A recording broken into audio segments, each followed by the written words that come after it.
Hello, the name is Osvaldo Antonio Nyaka, and I'm a human behavior researcher where I just love researching human behavior and what drives human beings to make the decisions that they make.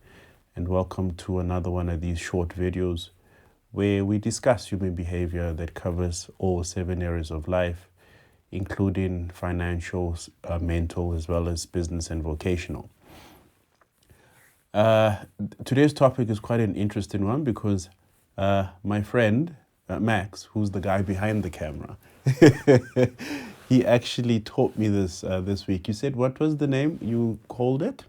It's lifestyle inflation. Lifestyle inflation. Thank you so much for that, Max. So basically, lifestyle inflation, what's the meaning of it? So it's basically when we as people, we tend to increase our expenses with an increase in salary or promotion and sort of like, and we always chasing our tail, and we live from hand to mouth as a result of it, because we earn more money, we spend more money. You had a iPhone 11, and then now because you got a higher paying job or a promotion, you want to now have the latest phone, pay more per month, and yeah, you reach your ceiling real quick. Cool. Thank you so much for that definition. And by the way, that was impromptu, so thank you so much for that one, Max. Yeah, so as Max just explained with the lifestyle inflation or inflating your lifestyle, it's exactly that, where the more money we earn, the more money we tend to spend. So because of that, it sort of probed me to look at what's the psychological driving force behind that. Why do people tend to spend more or to let more money go out more than they would as soon as more money comes in? And I suppose that the conventional wisdom, or what the general public would tell you, is that the moment I get more money, I'm going to start saving and investing more. I'm going to start making better financial decisions. But they don't tend to do that. And there's a reason behind that. And the number one thing that I always refer back to, and this will tie back in and you'll actually start to understand why we make the decisions that we make. The statement that I want to open up with is that whatever your hierarchy of values are, that will determine how you spend your money. For instance, if we look at how the hierarchy of values works, is that you've got your highest priorities to lowest priorities, most important to least important. The VIP, which is the very important personal things that you want to get done, all the way to the lowest important things that you perceive to be least important. What happens is, because you've got this highest values and lowest values, whatever you deem to be of high value, you will create an identity around that. You will identify with it and you'll bring it into order, and you'll make decisions in an attempt to want to fulfill those values. Whereas the lower down we go, you disassociate, you say, this is not me, I do not identify with that, and therefore I try to, not want to accomplish this, and you have disorder in that structure of hierarchy of values. And somewhere along those hierarchy of values, we've got finances. And when I talk about finances, I'm not talking about the things that money can buy. That is separate from actual physical money, the keeping of money, saving and investing of finances and money. That is different from material possession. Now, what we tend to do is we tend to think that financial income, money, is in direct correlation to the possessions that we have. So for instance, you might see me, or you might see someone who might live in a very expensive neighborhood, might be driving a very expensive car, and you equate that with wealth. And you say, well, that is a wealthy person based on the material possession that they have. Whereas true wealth is something that you can't see. True wealth comes in the form of a net worth. Now, if people walking around, they don't walk around with the sign that says, well, my net worth is 10 million, 5 million, 2 million, minus 100,000, minus 2 million, and so forth. So net worth is the true measure of actual wealth, not material possessions or material possessions. Now, there are quite a number of factors that drive up material possessions to be the most important thing in terms of our hierarchy of values. And the one thing to learn about values, that values are driven by voids. So for instance, if I grew up perhaps in an environment where I perceived myself to be poor, perceived myself not to have very much, and I equated wealth with having material possessions, and I didn't have that, my void to want to be wealthy will lead me to wanting to buy material possessions that will make me look wealthy. So psychologically, it could be that I'm being driven by a past event that I want to make up for it in the now. And that's why sometimes, because I've got this high value on my social life, how I'm seen and how I'm perceived, I continuously buy more and more expensive things because that's my identity. My identity is I want to look wealthy because I do not want to look poor. Now, what's driving there again is the separables of pains and pleasures, where you're equating a past event or a past moment in life where you perceived yourself to be poor and you have more pains associated with that. So now the driving force behind that now is the more material possessions I have, the more wealthier I look, the less pains I have. But in actual fact, it comes with two sides, because then now the pain of that is that you're now losing money, losing investments, losing savings, equipping other people to be wealthy because you're now not investing in yourself, but you're investing in material possessions that are outside of yourself. And when you go back to the moment of your perception of being poor, you'll actually see where your wealth is. Perhaps it could be that because you had less money, you had a better drive. You had that drive to want to accomplish more and want to do more. That's one of the factors that drive that behavior around wanting to accumulate material possessions.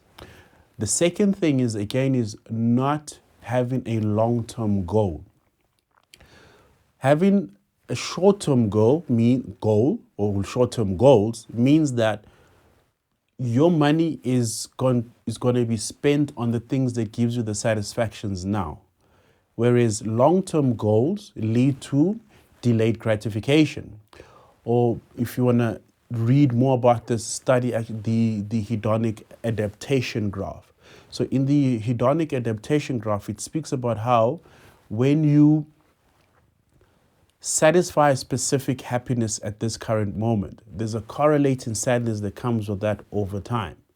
Now, if you have short-term goals, what will tend to happen is you're going to see that material things give you short-term gratification, but with that short-term gratification comes also that opposite hedonistic side of it, where now you're going through the pains of that short-term happiness. So the short-term happiness is making up for the short-term pains, and you're trying to make up for that. And now you spend more because the pain now becomes more, and vice versa. So they both feed each other. Now, when you're living by your hierarchy of values or your long-term visions and your long-term goals, what you're then doing is now you're prolonging that gratification. And by prolonging that gratification, your actions, your perceptions, and the things that you do are actually long-term driven, so you become more resilient. And one of the factors that you look into very high successful people or people who are actually high achievers is they have a high resilience for boredom and pain. And this resilience for boredom and pain actually helps them in having this long-term vision that they want to accomplish. So therefore, when you look at that hedonic adaptation graph, is now the long-term gratification makes up for that, for those pains that you go through in wanting to accomplish that bigger goal. So how do you overcome the overspending habit? Well, for one is you got to have a long-term vision for money and wealth. And you need to then look at the difference between financial freedom and possession, materialistic or buying of things. if you don't separate the two and make them one and the same, I'm not saying that buying material things is wrong. What I'm saying is you gotta have a separation of the two. Now, if you look at high achievers, people who live by the highest hierarchy of values, what they would tend to do is they would tend to invest into things that gets them to accomplish things in the long run. For instance, if you're a person who wants to start a studio or has this grand idea to want to run a studio, what you'll then do is instead of buying the car, you buy camera equipment. You will not buy that latest shoe, the nicest shoe. You'll buy that camera equipment because that camera equipment is designed towards you fulfilling a long-term goal. So now you've got less time to wear that nice shoe, the nice clothes, and to go out socializing. But then now you've got more time to work on your business and be of service to other people. And therefore increase your income, decrease the need to want to have these short-term gratifications because you're working towards a long-term goal. By understanding that, then now you decrease that tendency that, okay, the moment my income comes in, I now have to increase my lifestyle by 10% because my income increased by 10%. Instead, if you value finances, money, business building, being of service to others, the moment the 10% increase comes, then the question now is, how do I put that 10% or more money into savings and investments that will help me to live out to help me to live according to my hierarchy of values or the highest values or the thing that I want to most accomplish in life. So now the money, the savings and investments is tied into a long-term goal. Without knowing that long-term goal, you're always going to live in that short-term goal of as long as I've got material possessions, then I am seen to be wealthy. So the more money that comes in, the more you're going to spend it. Unless your hierarchy of values changes, the spending habit will continue to be the same. So that inflation lifestyle is a result of one, being driven by past events, or two, it's actually a value-driven value-driven action where you don't value having money as a separate entity to the material possessions that you buy. So that's actually what drives that inflation lifestyle, as you like to call it, not being able to separate savings and investments in the long term for short-term gain. And if you actually want to increase the value that you have in money, one of the exercises that I love doing, I remember I gave a talk yesterday to a group of people where one of the questions there was, well, if I live hand to mouth, you called it hand to mouth, right? If someone is living hand to mouth and they don't think about saving, they are in a situation where they can't do more with their money, what is it that you do? And I told them, well, one of the exercises that you can do is to actually sit down, take the time and write out what are the 200 benefits of saving and investing money. And they came back and like, but what if the person is just used to that? They don't know anything outside of that. Then I told her, well, in South Africa at the moment, petrol costs 28 Rand per litre. Diesel costs 35 Rand per litre. And I was stuck in traffic. So my thought was, if diesel and petrol or the cost of driving went up, less people would be driving. But no, we're still getting stuck in traffic and people are still driving cars. So in other words, we as human beings have the ability to adapt to any situation. So if you put that demand on yourself, the demand to have more money in savings and investments, the environment will adjust towards that goal. So by doing the 200 benefits of saving and investments and investing, what will tend to happen to your brain is your brain will start to look for opportunities to keep money and have money in that form. Now, just a disclaimer is not to say that buying material possessions is wrong.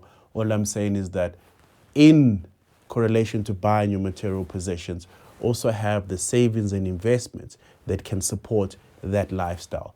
As long as the savings and investments goes up to support that economic lifestyle, then you are in tune and you are in balance and you then decrease that hyperinflation or inflated lifestyle habit that we tend to have, where money, as soon as we get in more money, then we spend more.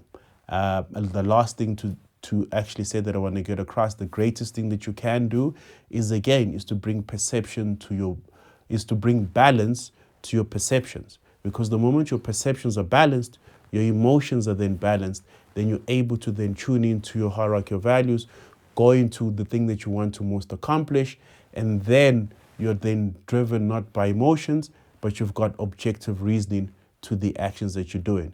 And that's what high achievers do. They think long term and they are objective with every single step that they take, and they are fully engaged in the work that they do in service to humanity. And therefore, that's why they get paid as much money as they do, because they are being of service to human beings.